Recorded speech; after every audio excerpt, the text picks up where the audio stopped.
Di sebuah negeri yang jauh, di tanah Babilonia, hiduplah seorang anak kecil bernama Ibrahim. Sejak kecil, Ibrahim dikenal sebagai anak yang cerdas dan suka bertanya. Di usianya yang muda, ia sudah mulai merasa ada yang aneh dengan kebiasaan masyarakat di sekitarnya. Mereka semua menyembah patung-patung dan berhala-berhala yang diukir oleh ayahnya sendiri dan oleh para pembuat berhala di kota itu. Suatu hari Ibrahim kecil melihat ayahnya, Azar, sedang mengukir sebuah patung dari batu. Ibrahim memandangi patung itu dengan rasa penasaran. Dia berjalan mendekati ayahnya. Matanya terpaku pada patung yang sedang dibentuk. Wahai ayah, kenapa ayah membuat patung ini?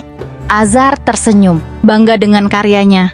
Ini adalah dewa-dewa kita. Ibrahim, mereka yang melindungi kita dari mara bahaya. Namun, Ibrahim tidak puas dengan jawaban itu. Tapi, ayah, patung ini tidak bisa bergerak, tidak bisa bicara, dan tidak bisa mendengar. Bagaimana mungkin ia bisa melindungi kita? Azar terdiam sejenak, tak tahu harus menjawab apa. Baginya, Ibrahim hanya anak kecil yang belum mengerti.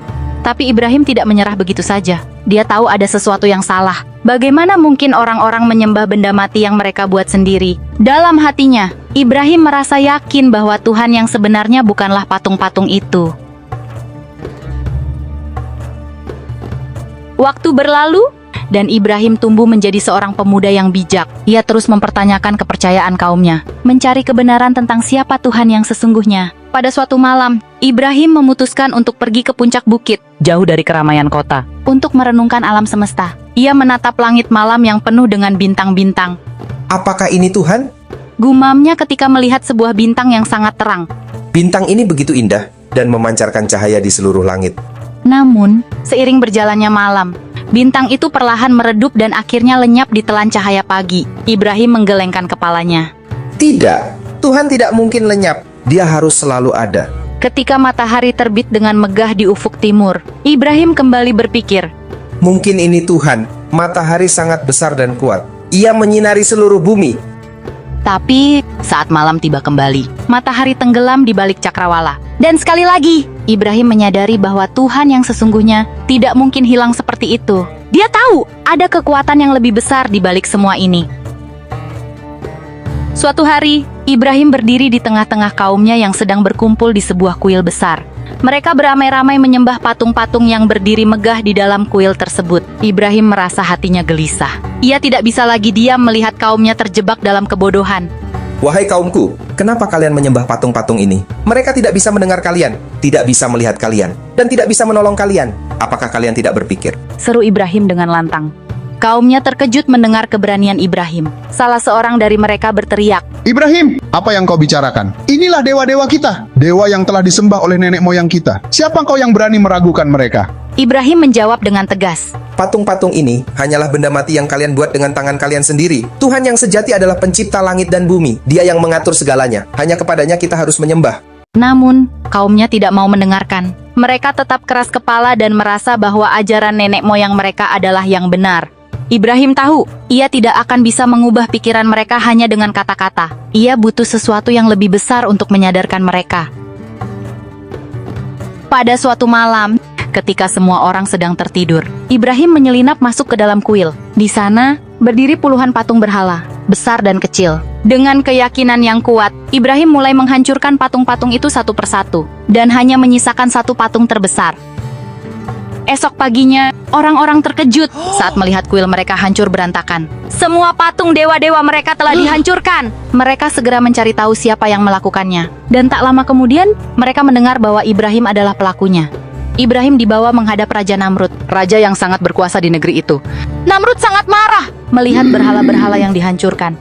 Ibrahim, apa yang telah kau lakukan? Berani sekali kau menghancurkan dewa-dewa kami. Dengan tenang, Ibrahim menjawab, Aku tidak menghancurkan semua patung itu. Kalian lihat, patung yang terbesar masih utuh.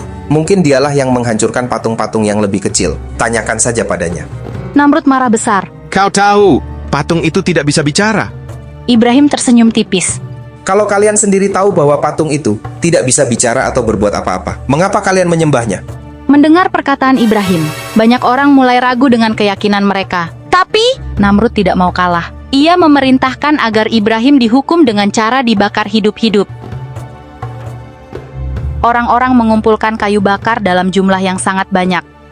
Sebuah api besar dinyalakan, dan Ibrahim dilempar ke dalamnya. Namun, Allah tidak membiarkan api itu menyentuh Ibrahim. Dengan kuasanya, Allah memerintahkan api untuk menjadi dingin dan menyelamatkan Ibrahim. Orang-orang terkejut melihat Ibrahim keluar dari api tanpa terluka sedikit pun. Mereka menyadari bahwa Ibrahim benar-benar dilindungi oleh Tuhannya.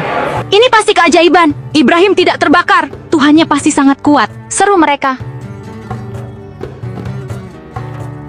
Setelah berbagai ujian, Allah mengaruniai Ibrahim dengan 2 putra, Ismail dan Ishak. Namun, Allah masih ingin menguji kesetiaan Ibrahim. Suatu malam, Ibrahim bermimpi bahwa Allah memerintahkannya untuk menyembelih putranya, Ismail. Meski hatinya berat, Ibrahim tahu bahwa perintah Allah harus dilaksanakan. Ketika ia memberitahu Ismail tentang mimpinya, Ismail menjawab dengan penuh keikhlasan. Ayah, lakukanlah apa yang diperintahkan oleh Allah. Aku akan bersabar. Insya Allah. Ibrahim membawa Ismail ke sebuah tempat yang sepi, dan saat ia hendak menyembelih putranya, Allah menggantikan Ismail dengan seekor domba. Ujian terbesar itu pun dilalui oleh Ibrahim dan Ismail dengan penuh kesabaran dan keimanan. Ibrahim hidup dengan penuh ketaatan kepada Allah, dan melalui keturunannya, lahirlah banyak nabi yang membawa petunjuk bagi umat manusia, seperti Nabi Musa, Nabi Isa, hingga Nabi Muhammad. Oleh karena itu, Nabi Ibrahim dikenal sebagai bapak para nabi. Di akhir hidupnya, Ibrahim berdoa dengan penuh keikhlasan. Ya Allah, jadikanlah aku dan keturunanku orang-orang yang selalu mendirikan sholat, dan ampuni kami. Sesungguhnya Engkau Maha Pengampun. Kisah Nabi Ibrahim adalah kisah tentang pencarian kebenaran, keberanian menentang kebatilan, dan keteguhan iman. Dari seorang anak kecil yang bertanya-tanya tentang patung, hingga menjadi seorang nabi besar yang dikenal sebagai bapak para nabi, perjalanan hidup Ibrahim menjadi teladan bagi umat manusia sepanjang zaman.